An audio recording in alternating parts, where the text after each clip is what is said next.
Action. Hi, we are here in Thánh Đồ Quán. Hello. It's Thai food. It's very interesting. It's beautiful. And okay, so let's follow me and tasting the food, right? So we tasting the food and see how is that, okay? And this one is sticky rice. Yes, it's herb, kind of herb sticky rice. Yeah. Let's try, see how is that. Wow, so good. We don't need the chopstick, just hand, right? Yeah, you just use your hand. And you just use your hand. Yeah. Wow, it's so good. And here also a lot of beautiful Thai minority wood. Yeah, and very interesting too. Wow, let me try Before we try the food, we just check. And the rice comes from wine. Sticky rice. It's very special for the Thai culture, right? Cheers. Happy New Year.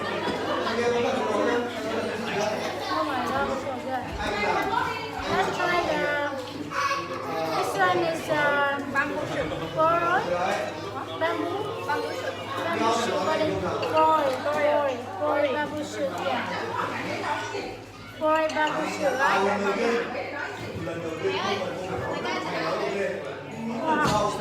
Wow, try it again. You have to dip with the soup.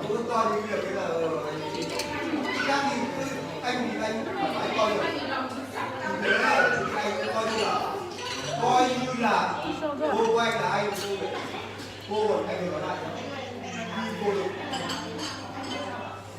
Now we are speaking English and now we are speaking Vietnamese again. Yeah.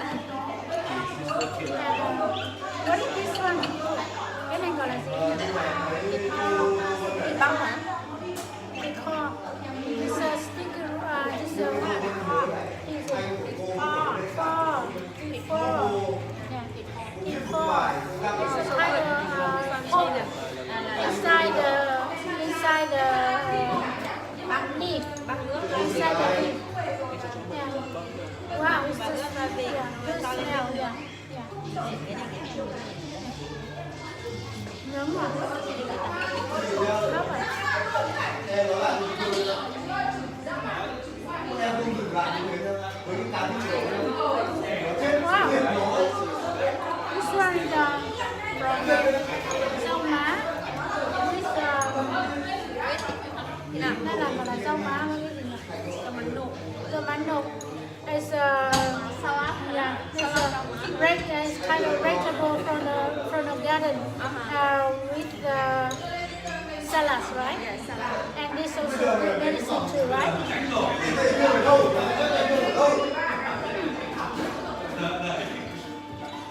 nói lại cái này đơn này Sweet, sour, so good.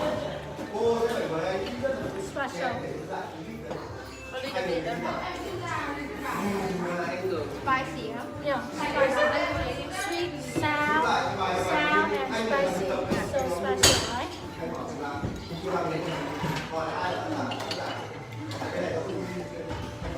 I think everything here is so good. Let's try the fish. Raw fish. Đây là cá nướng đúng không? Đây là cá nướng. With banana peel. Banana leaf. Banana leaf. No, it just come with the banana leaf. Yeah. So good smell.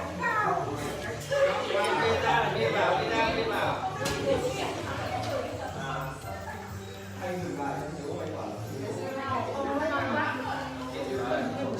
Món lục này nó rất là đặc biệt. Mình ăn như thế này.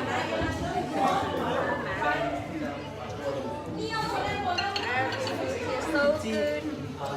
anh mà không đưa ra đây thì làm sao mà cô được kinh anh không đưa ra thì This chicken soup. Cooking with the banana flour. So good.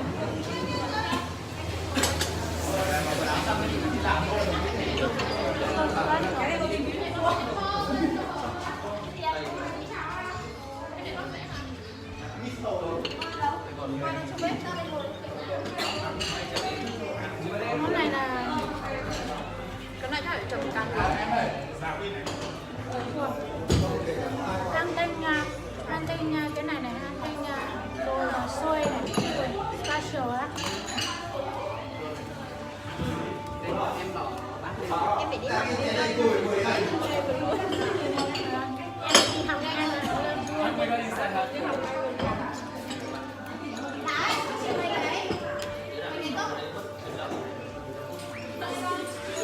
mình ăn như thế này chắc là mọi người rất là thích đúng không? Mọi người nói ngon lắm. Ngon lắm. Rất nhỏ tí rất là ngon đấy. À, món này đi ăn nữa rồi. Món xôi màu. Cái xôi màu này ăn là phải chấm với lại muối gừng. Ăn chung với muối gừng dip in together with peanut yeah, so more yummy.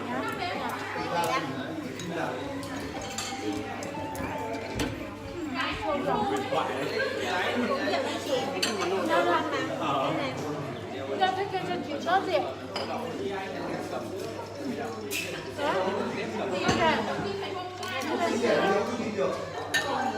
Ngoài from the Bible, from Bible, and then you know your cup. Wow, your cup. Chị có thể chém Yeah. Your cup.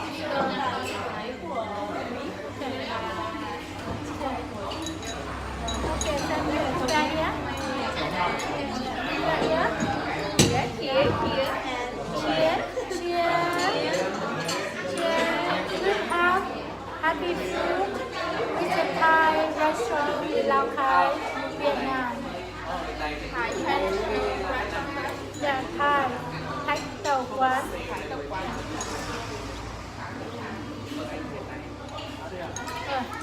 Ngon quá. không sao cả, vì là chị em mình đều là dân tộc mà em là đầu tiên. đây thì anh cùng dân tộc với cả anh này. Anh này cũng là người Kinh. Hai em dân tộc đúng không? Ngon á.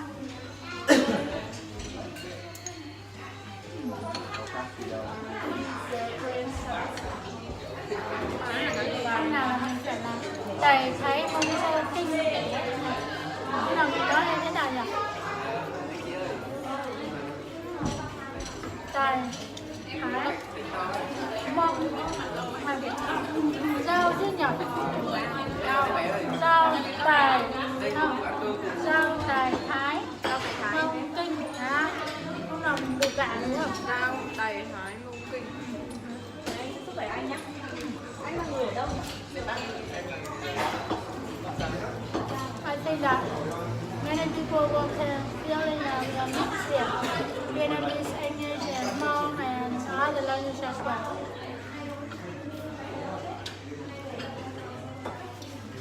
Món này là món ngon nhỉ? This is my favorite food. Yeah? I love it. You don't know the food anymore, right? I know. But I will try to learn. I will try to learn more. Em sẽ tìm kiếm được những cái công nghệ. Có trên nó sửa. Có một cái nhà hàng như thế. Họ có sang bên này có. Đó là gì không?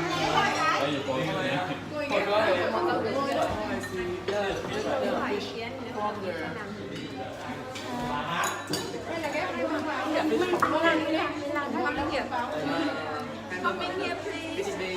Mình làm mình có uống nước nấu xay đi. Con chuyên uống xay này uống chứ phải chơi chứ. You are interested, I see. Yeah, I will drink. Drink. Có một số người thích loại đó đấy. Có chưa được đẹp ấy.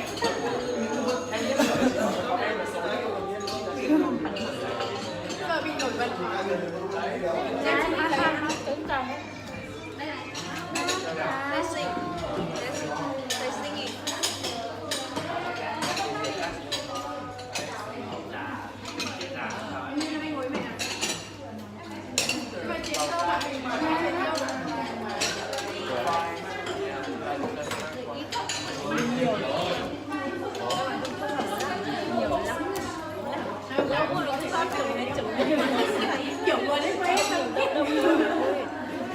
Đây, cái thạch nào ở giữa này.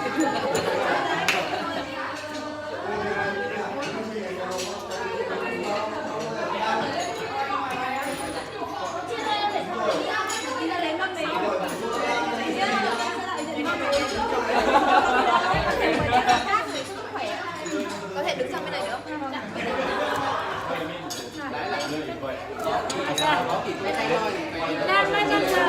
Now we are drinking and singing so with beautiful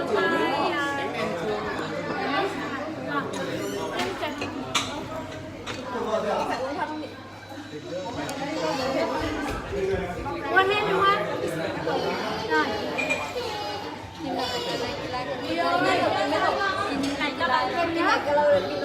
Cái khẩu cái là cái khác là gì? Bia ơi, sao ấy? Cái sao nào? Ôi gái xinh rồi, sao thế?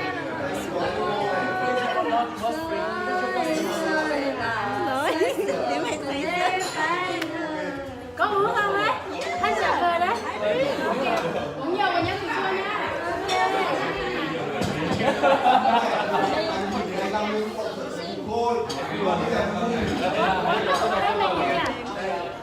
Wow, sang ngày quá.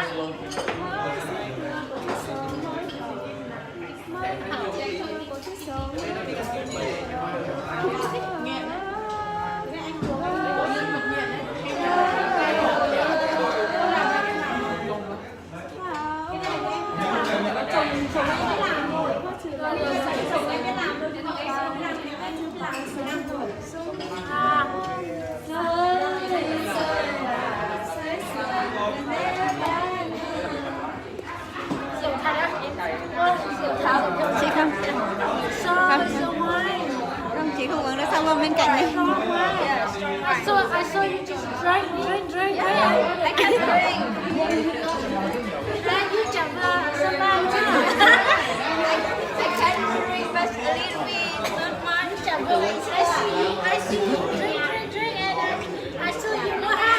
You saw water, right? Chị đã được say chưa? Chị cứ nghĩ là bạn này cứ nói là không uống, chị cứ nghĩ là Tí nữa nào ăn nên là cái chương mình mới Đâu vậy? Em ăn cái đấy ở đây. Thích lắm.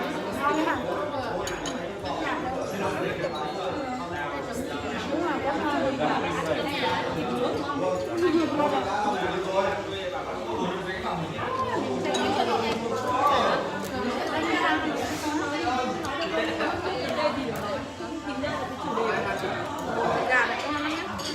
sau khi được che mình nhá.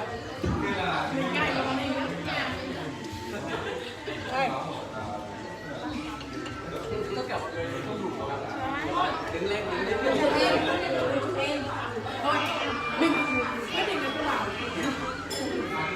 Tốt nhất là để em quay mặt đi. Đấy là một người cực kỳ giống mình.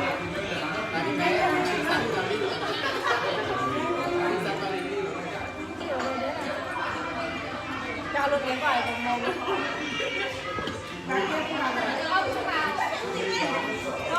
Xấu lắm.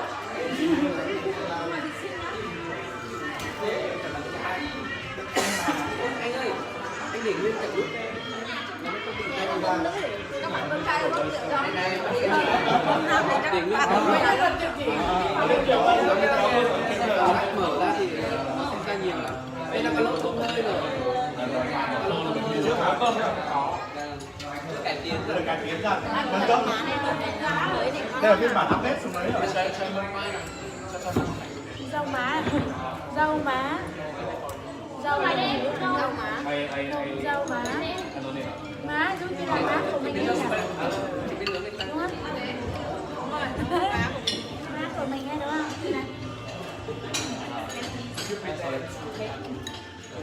Đây nha, lau má nha. Ý nghĩa của rau má nhá Là như thế nào? nghe này Nghe đây. là đây là nói về cô gái Thái và cô gái Tây. Muốn tán được cô gái Thái, cô gái Tây ấy, thì nó cũng phải hơi đắng đắng như thế này này. Hiểu lý do. Nhưng mà Nó phải trải qua một cái gì đấy. nhớ là câu chuyện là đấy đúng không? Đấy. Có nghĩa là nếu mà đáng được con tình gái Thái và cô gái Thái là phải trải qua những cái sự đáng. Đúng rồi, không phải dễ dàng. Không phải dễ dàng. Nếu mà các anh dâu mới có dâu má đúng không? Đúng rồi, nên là các anh chàng nào mà muốn tán cô gái Thái, cô gái Tây thì phải tinh thần trước. Đây là câu chuyện về dâu má đúng không? Nên là khi mà ăn rau má ấy, thì sẽ có vị hơi đắng đắng. Nó đáng đúng không? Bây giờ là Có một cái vị là hơi thanh thanh mát rồi này, hơi đắng đắng này. Đấy là nói về là người con gái Thái, con gái Tây ấy, thì có một cái gì giống kiểu là khi mà mình tiếp xúc với họ thì cái nó rất là thân thiện và tạo cho cái cảm giác là suy nghĩ của mình nó được tinh hơn kiểu thế, kiểu như vậy thì sau đấy thì cũng không phải là dễ dàng như thế mà đến được với họ, mình cần phải có một chút gì đấy trải nghiệm tạo ra được bình đẳng đó. trời ơi, cái câu chuyện hay thật đấy. Wow, this is playing where we will talk each other. This rau má is like kind of a local vegetable. It's between the woman Thai and Thai girl. So if you eat a little bit sour in here, a little bit, so it's really like if you want to have a Thai girl, right? You have to pass the way that along this thing, like you need to pass good and happy and something like that. So this kind of vegetable is kind of a symbol, right? Symbol for the Thai and Thai girl, right? Okay, so you guys have to prepare for that, okay? Yeah. Đi cáp treo thì phải chỉ vào tự nghi.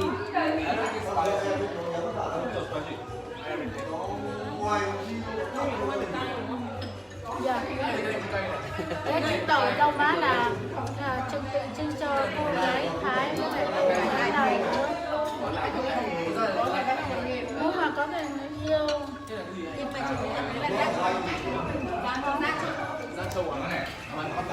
là em chỉ say rượu á, Em uống rượu không được mà. đói quá. Không sao. Đói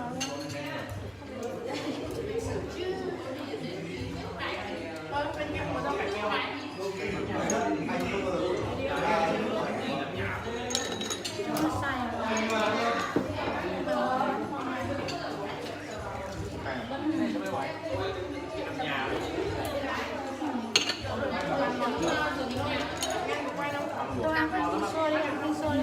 Cá này là cá gì nhỉ? Cá rô à? Cái xôi đúng không? Em là em gái tôm. You again. Em học trường nào ta? Panu đúng không? I think sticky rice. You should eat sticky rice with fish. Yeah. Let me try. Let me try this.